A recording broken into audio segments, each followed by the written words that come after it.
Alors, ce matin, j'ai pris comme thème Jérusalem, la ville du grand roi. On a chanté ce matin Christ est roi.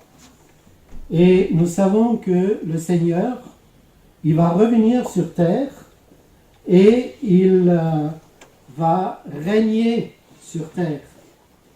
Mais en attendant ce moment, je voudrais vous lire une prophétie d'Ésaïe au chapitre 2. Si j'arrive à... Voilà. Prophétie, chapitre 2, de 1 à 5. Prophétie d'Ésaïe, fils d'Amoth, sur Juda et Jérusalem. Il arrivera dans la suite des temps que la montagne et la maison de l'Éternel sera fondée sur le sommet des montagnes, qu'elle s'élèvera par-dessus les collines et que toutes les nations y afflueront. Les peuples s'y rendront en foule et diront: venez et montons à la montagne de l'Éternel et à la maison du Dieu de Jacob, afin qu'il nous enseigne ses voies et que nous marchions dans ses voies et ses sentiers. Car de Sion sortira la loi, et de Jérusalem la parole de l'Éternel. Il sera juge des nations, l'arbitre d'un grand nombre de peuples. De leurs glaives, ils forgeront des hoyaux, et de leurs lances des serpes. Une nation ne tirera plus l'épée contre une autre, et l'on n'apprendra plus la guerre. Et le 5e verset. Maison de Jacob, venons et marchons à la lumière de l'Éternel. Voici le texte, et nous verrons ce que j'ai mis en rouge, ces quelques points. Un message d'Ésaïe, fils d'Amoth, reçu du Seigneur concernant le royaume de Juda et la ville de Jérusalem. Dans la Bible, où se trouve la première fois la mention de Jérusalem? C'est dans Josué, quand Josué, avec le peuple d'Israël, a conquis Canaan.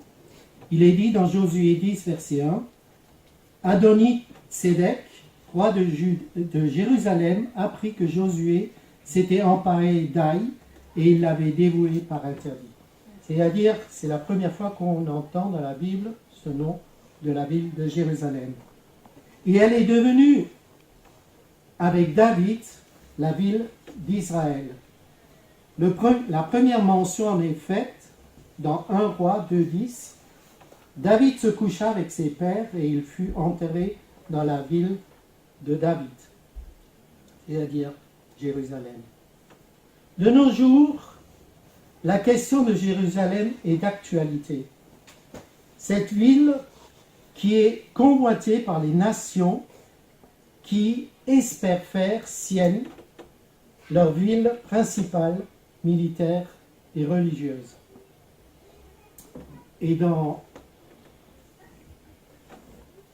Luc 21, verset 24, Jérusalem sera la foulée aux pieds des nations jusqu'à ce que le temps des nations soit accompli, jusqu'à l'enlèvement.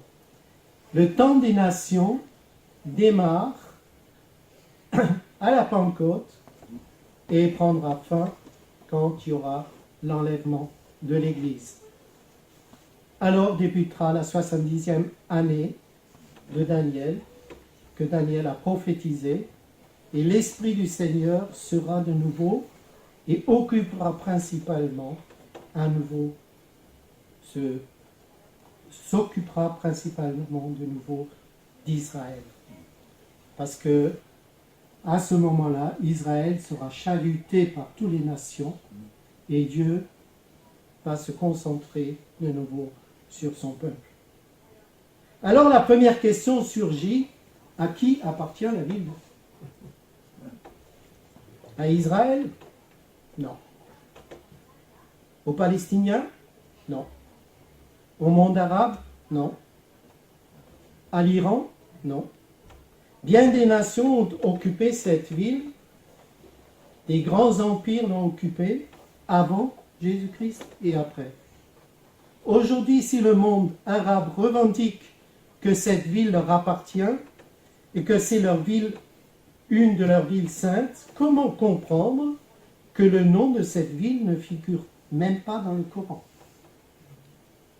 Daniel Pipe, c'est un journaliste du Los Angeles Times, a écrit en 2012 « J'ai même il y a longtemps offert $1 million à quiconque pourra localiser ou faire mention de la ville dans le Coran, sans vainqueur pour le moment. » Alors à qui appartient la ville?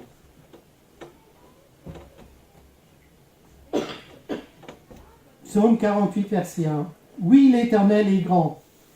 Il est bien digne qu'on le célèbre dans la cité de notre Dieu et de sa montagne sainte. C'est la seule ville au monde pour laquelle nous devons réclamer la paix. Psaume 112, verset 6. Demandez la paix de Jérusalem et ceux qui t'aiment jouiront du repos. Cette ville est mentionnée plus de 800 fois dans la Bible. Et dans Zacharie 2, verset 12, « L'Éternel possédera Juda comme sa part dans la terre sainte, et il, c'est-à-dire l'Éternel, choisira encore Jérusalem. » C'est Dieu qui a choisi la ville, car c'est dans cette ville que son Fils bien-aimé a rétabli ce qui a été détruit au début dans le jardin d'Éden, au début de la création. Et c'est pour ça que Dieu a son œil particulièrement concentré sur cette ville, sur ce qui se passe. Zacharie 12, verset 3 dit ceci. « En ce jour-là, je ferai de Jérusalem une pierre pesante pour tous les peuples, et tous ceux qui la soulèveront seront meurtris, et toutes les nations de la terre s'assembleront contre elle. » Si nous regardons un petit peu l'histoire, nous savons que toutes les nations qui sont liguées contre la ville de Jérusalem ont subi de grandes pertes, soit en hommes, soit en territoire. Et je me rappelle à la première guerre du Golfe, quand les Algériens ont crié des scuds sur Israël, qu'est-ce qui s'est passé quelque temps après? Il y a eu le fils, et le fils a tué énormément de personnes dans ce pays. Donc, toutes les nations qui se liguent contre Israël ou qui parlent contre Israël, contre Jérusalem, seront, comme il est dit dans le verset, je vous le relis, seront meurtris. Il y a des prophéties qui sont écrites, mais qui sont difficilement compréhensibles de nos jours. Et j'arrive au verset 2. Il arrivera à la suite des temps que les montagnes de la maison de l'Éternel sera fondée sur le sommet des montagnes, et qu'elle s'élèvera par-dessus les collines, et toutes les nations y afflueront. Pour l'instant, ce verset ne peut être compris que par la foi.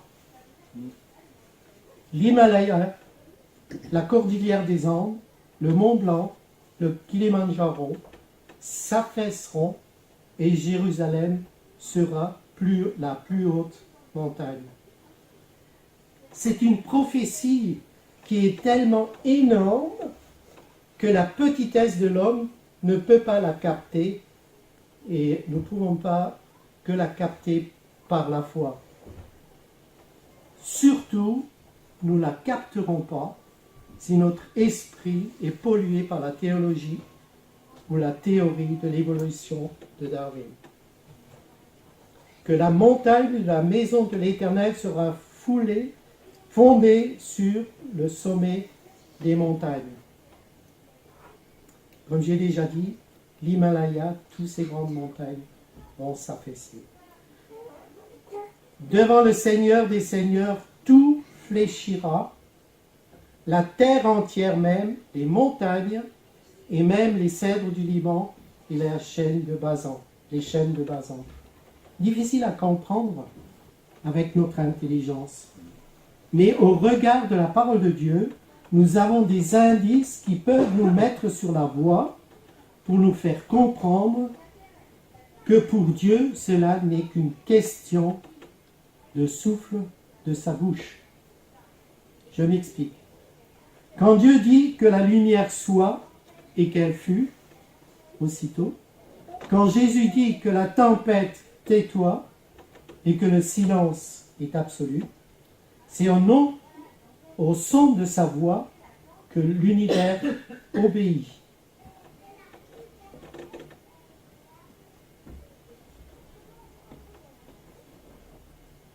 Alors, l'être méchant apparaîtra et le Seigneur Jésus le fera mourir. Par quoi? Par le souffle de sa bouche, et il le détruira par, et ça c'est formidable, par la splendeur de sa venue. Je pense que le Seigneur, quand il reviendra, ceux qui n'auront pas cru en lui vont tressaillir de peur. Mais vous allez me dire, ça c'est possible à comprendre. Mais qu'en est-il des événements géosismiques? Comment les montagnes vont s'affaisser et que la ville de Jérusalem sera la plus haute montagne du globe? C'est une bonne question. Prenons quelques versets de la Bible. Ce que je vais dire maintenant est une observation de ma part. Je peux me tromper, je ne suis pas omniscient, mais que chacun fasse sa propre analyse. Mais, si nous prenons Genèse 1, verset 9, Dieu dit que les eaux, c'est-à-dire au pluriel, qui sont en dessous du ciel, s'amassent en un seul endroit. Notez bien cela. Et que la partie sèche apparaisse. Et il en fut ainsi. Il est écrit la partie sèche et non les parties sèches. Si les eaux étaient en un seul endroit, et si je comprends bien, la terre était un seul bloc et la mer un seul océan.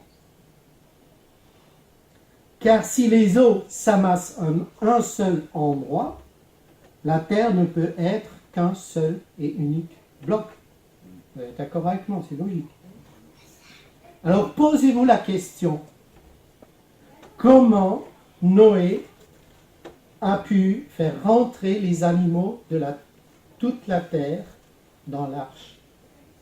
Est-ce qu'il fallait d'abord faire un bateau pour chercher les éléphants en Afrique, les bisons en Amérique, les kangourous en Australie, les manchots au pôle sud et les ours blancs au pôle nord? Non. La question est ouverte. Non, il y eut un seul continent, un seul bloc, ce que dit la Bible. Et cela est confirmé par les géologues et les astrophysiciens. Alfred Wegener, c'est qui celui-là? Alfred Wegener, né le 1er novembre 1880 à Berlin, est mort en novembre 1930 au Groenland, près de la base d'Eidsieck, est un astronome et climatologue allemand, principalement connu pour la théorie et la dérive des continents publiée en 1912. Il présente la théorie comme aujourd'hui sous le nom de dérive des continents. Cet ouvrage pose les premiers jalons de la théorie actuelle de la tectonique des plaques lithosphériques. la reconstitution de Wegener montre que tous les masses continentaux étaient jadis réunis en un seul mégacontinent, c'est-à-dire la Pangée. À l'heure actuelle, c'est comme ça. Et si vous prenez la droite et la gauche, vous la tirez au centre, et le bas et le haut, vous avez un seul méga-continent. Alors la question se pose alors, mais quand cette dérive des continents a-t-elle eu lieu?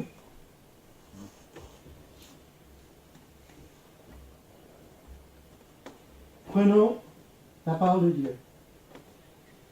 Genèse 10, verset 8.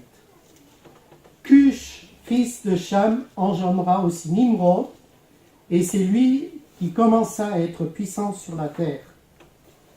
Au verset 9, il fut puissant chasseur devant l'Éternel, et c'est pourquoi l'on dit, comme Nimrod, puissant chasseur devant l'Éternel. Il régna d'abord sur Babel, Érec et Akkad.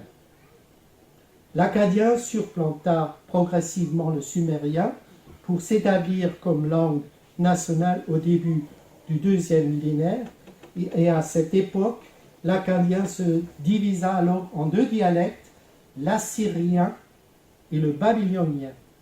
Les Chaldées, dans le pays de Chiméra, c'est le pays de Chiméra, c'est l'Irak actuel, le pays où Dieu appela Abraham de sortir d'Ur en Chaldée.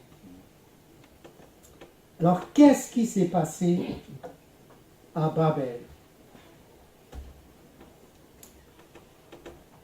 Noé maudit Cham, car il avait découvert sa nudité et prophétisa qu'il sera l'esclave de ses deux frères, Sem et Japheth. Noé avait trois fils, Sem, Cham et Japheth. Et l'histoire, la Bible nous dit que Cham est rentré dans la tente parce que Noé s'était enivré et l'avait découvert. Les habitants de Sodome et de Gomorrhe, les Cananéens et ceux de Gaza, c'est-à-dire les Philistins, sont issus de Cham. Et il était aisé alors de comprendre pourquoi Dieu les a chassés, ces peuples, devant les fils de Sem. Israël, les fils de Sem, c'est Israël, sous la direction de Josué. Noé dit, béni soit l'Éternel Dieu de Sem, et que Canaan soit leur esclave. Genèse 6, Genèse 9, verset 26. La toute-puissance de Nimrod avait pour but de conquérir la surface de la terre pour soumettre tous les hommes sous sa domination. Il y a une légende juive qui stipule, les Juifs, ils ont le Talmud aussi. À la différence de la Torah, qui est l'ensemble formé par les 5 premiers livres de la Bible, ou le Pentateuque, à laquelle se réfère aussi la Bible, le christianisme, le Talmud représente un patrimoine propre au judaïsme sous forme de discussions et de récits qui peuvent sembler anecdotiques. Il traite la nature de toutes les choses, mais dans l'optique de la Torah. On y trouve une masse d'informations sur la législation, la culture, l'histoire du peuple juif, au point que l'on peut y voir une véritable encyclopédie du judaïsme. Donc la légende juive stipule que Nimrod voulait et a commencé à construire la tour de Babel pour protéger son peuple contre Dieu s'il a à nouveau l'intention de noyer la terre entière. Alors même que Dieu a donné à Noé un signe qui ne le fera plus. La tour devait être plus haute que le mont Ararat, en Turquie, où l'arche de Noé s'est échouée. Il avait de l'ambition, parce que le mont Ararat a 5500 mètres.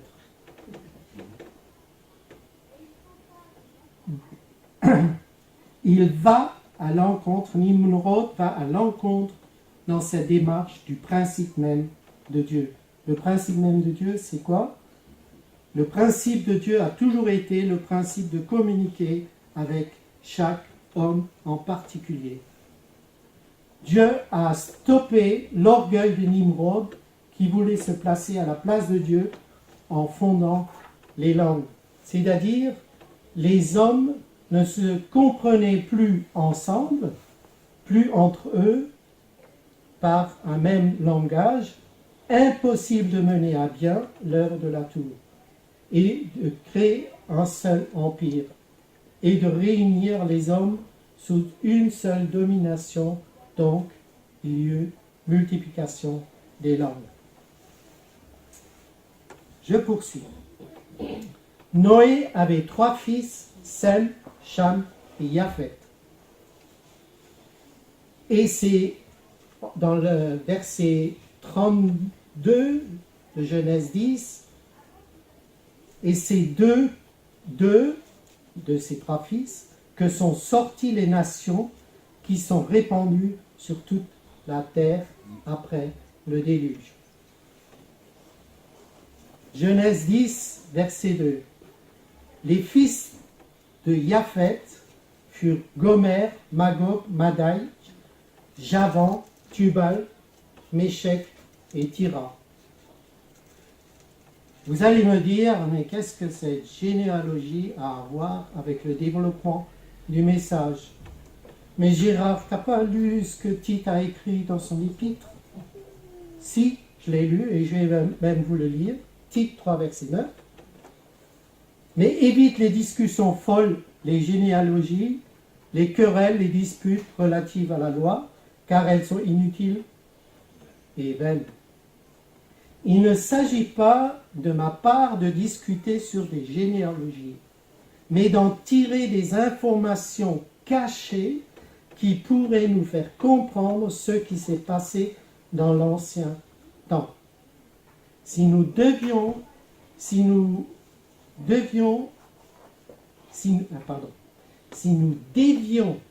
du passé, le futur sera faussé.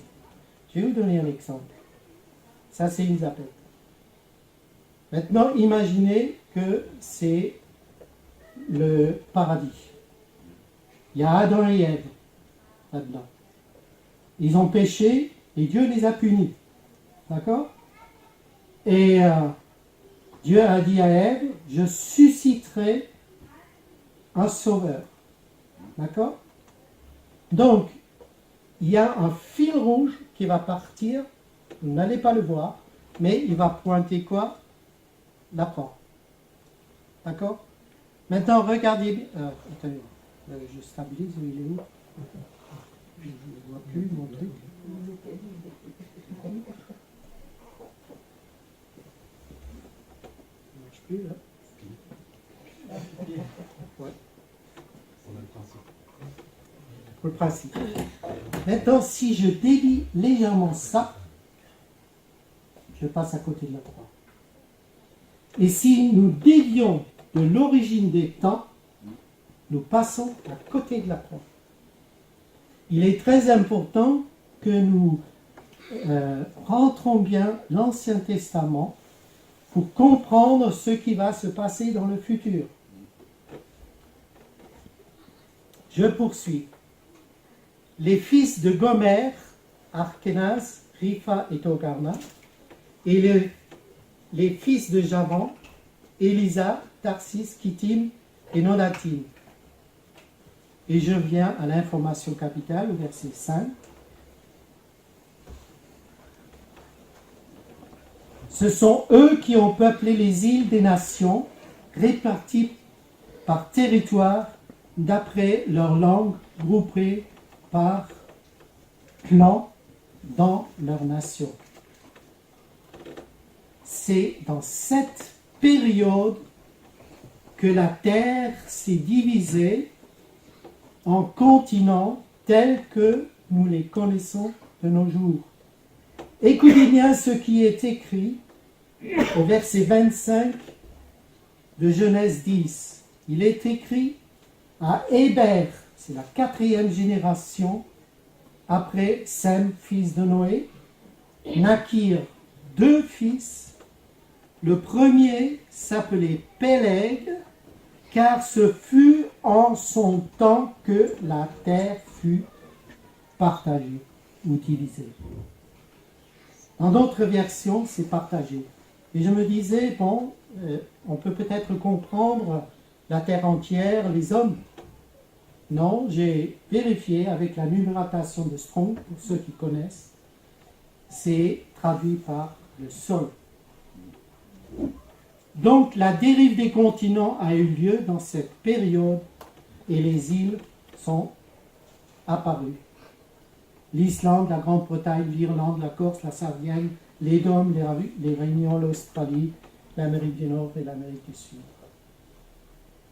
Et comme pour démontrer un lien, savoir qu'un peuple asiatique a gardé le nom de Javan, un des petits-fils de Noé, fils de Japhet, comme mémorial de ses origines, il s'agit des Javanais, population que l'on nomme ainsi de par sa langue commune, une langue de la branche malayo-polynésienne des langues.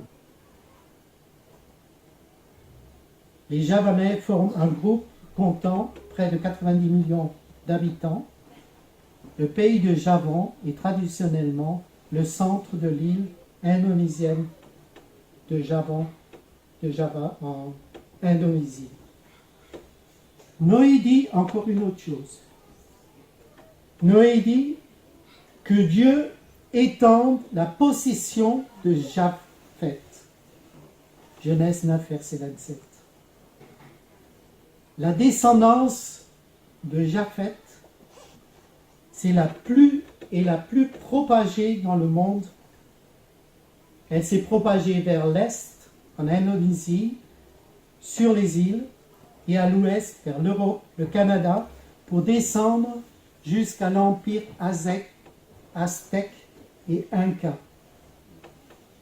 C'est assez curieux de constater que la ziggoura de Babel, les temples incas et les pyramides en Égypte ont la même architecture, construction par étage. Ces édifices se sont développés pratiquement en même temps. Babylone avait déjà une très grande culture dans tous les domaines. C'est certainement les fils de Japhet qui ont amené ce savoir architectural de Babylone, ainsi que le culte du soleil que l'on retrouve en Égypte, chez les Incas et dans quelques religions. Le Larousse dit que c'est Sémiramis, la femme de Nimrod, qui est à l'origine des jardins suspendus de Babylone, une des 7 merveilles du monde. Si avant la Terre était un seul continent, il a forcément eu dérive les continents par division pour que les îles apparaissent. Il faut savoir que Sem, par exemple, a vécu 600 ans et il a vécu plus longtemps que Abraham lui-même. Donc, ces générations ont bien connu le déluge et ce qui s'est passé après. Alors, partant de cette constatation, nous pouvons aisément croire et comprendre ce qui va se passer à Jérusalem dans le futur, que Jérusalem sera la plus haute montagne. Ésaïe 13, 13, regardez ce qui est écrit. C'est pourquoi j'ébranlerai les cieux, la terre, elle sera secouée sur sa base par la colère de l'Éternel des armées au jour de son ardente fureur. La base de la terre, c'est quoi? Ce sont les plaques tectonique.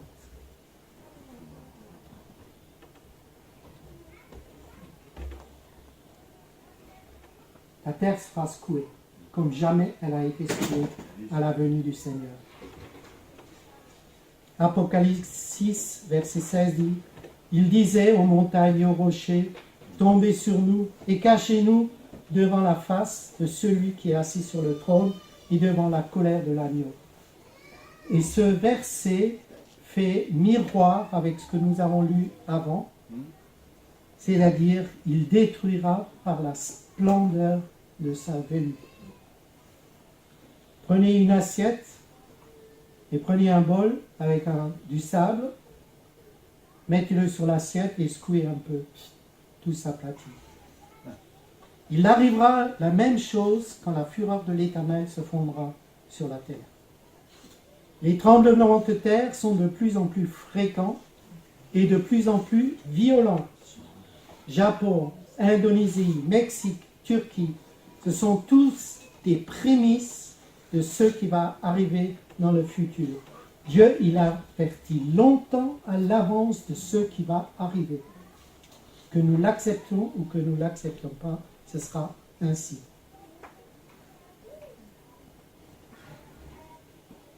Suite du texte d'Ésaïe, des peuples s'y rendront en foule à Jérusalem et diront, venez, montons dans la montagne de l'Éternel, à la maison du Dieu de David, de Jacob, afin qu'il nous enseigne ses voies. Et que nous marchions dans les voies, car de Sion sortira la loi, et de Jérusalem la parole de l'Éternel. Quand le Seigneur il régnera à Jérusalem, toutes les nations vont affluer en pèlerinage pour écouter ce que le Seigneur a à leur dire, à leurs questions. J'ai réfléchi, puis j'ai pensé ça. C'est un petit peu comme chez Salomon, il avait une intelligence hors norme et tous les pays sont afflués pour voir sa sagesse. Et le jour viendra où toutes les nations afflueront à Jérusalem pour écouter la sagesse du Seigneur. Malheureusement, Satan, il copie et il a devancé tout ça. Tous les pèlerinages dans le monde se font dans la dévotion pour adorer une divinité ou une matière. Et quelle qu'elle soit, la divinité adorée, elle est une matière, en général, de la pierre ou du bois. Comme par exemple les musulmans à la mosquée sacrée. La mosquée de la ville de la Mecque, en Arabie Saoudite, est la plus grande mosquée et le premier lieu saint de l'islam. Ils adorent à la Kaaba une pierre noire. La pierre noire est vénérée par les musulmans, est une météorite enchâssée dans un cadre en argent et à l'un des angles de la Kaaba, angle dit de la pierre.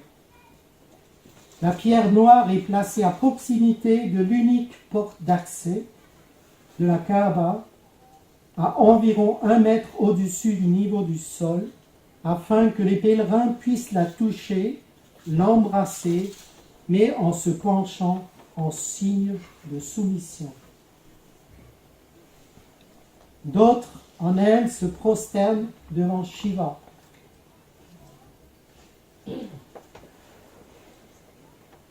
Shiva est considéré comme le dieu du yoga. Et de plus en plus, cette idée rentre dans le monde entier, même en France. Est présenté en tant que yogi qui possède la connaissance universelle, suprême et absolue, voire même dans un état de connaissance, au-delà de la connaissance. C'est ce que pensent les adeptes. Il y a une autre chose que j'ai lue, un rituel du matin à l'honneur du dieu soleil levant, fut introduit au début des années 1900 dans le yoga. Donc on voit tout, de Babylone, il y a ce démarrage du culte du soleil. Les religions dites chrétiennes n'échappent pas à cette dévotion, comme par exemple la statue de la Vierge dans la grotte à Mazabiel à Lourdes.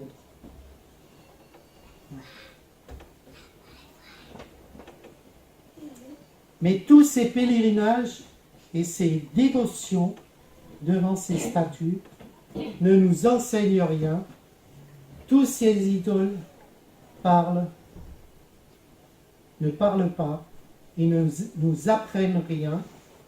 Ce sont des dieux muets, des créations faites de mains d'hommes, taillées dans la pierre, sans puissance que de la puissance des démons qui sont cachés derrière. Vous me direz peut-être, il y a eu des miracles à Lourdes. Oui, il y en a eu. Mais en 2 Thessaloniciens 2,9, l'apparition de cet impie se fera par la puissance de Satan et de toutes sortes de miracles, de signes et de prodiges mensongers. Les miracles ne sont pas mensongers. Il y a les gens qui ont été réellement guéris. Mais l'origine est mensongère. Je vois que l'heure a avancé. Il y a encore pas mal de choses à dire. Mais je vais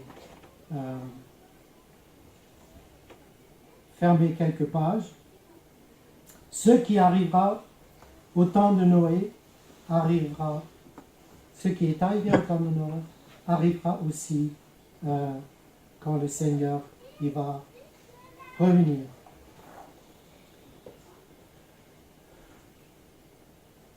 Il est dit, quand le Seigneur sera rétabli à Jérusalem, notre Seigneur sera un artisan de paix. Jérusalem sera une ville de paix. C'est pour cette raison qu'il est prophétisé, de leur glaive ils forgeront des oyaux, et de leur lance des cèpes. Une nation ne tirera plus l'épée contre une autre nation, et l'on n'apprendra plus la guerre. De nos jours, c'est le contraire qui se passe. De nos jours, le contraire est d'actualité. Trump a demandé à l'Europe au mois de juillet, au sommet de l'OTAN, d'augmenter leur budget militaire de défense. Satan excite les hommes pour qu'ils fassent la guerre, pour avoir le pouvoir et la gloire, et par là même, ils détruisent ce que Dieu a créé. Matthieu 5, verset 9 dit « Heureux ceux qui procurent la paix, car ils seront appelés fils de Dieu. »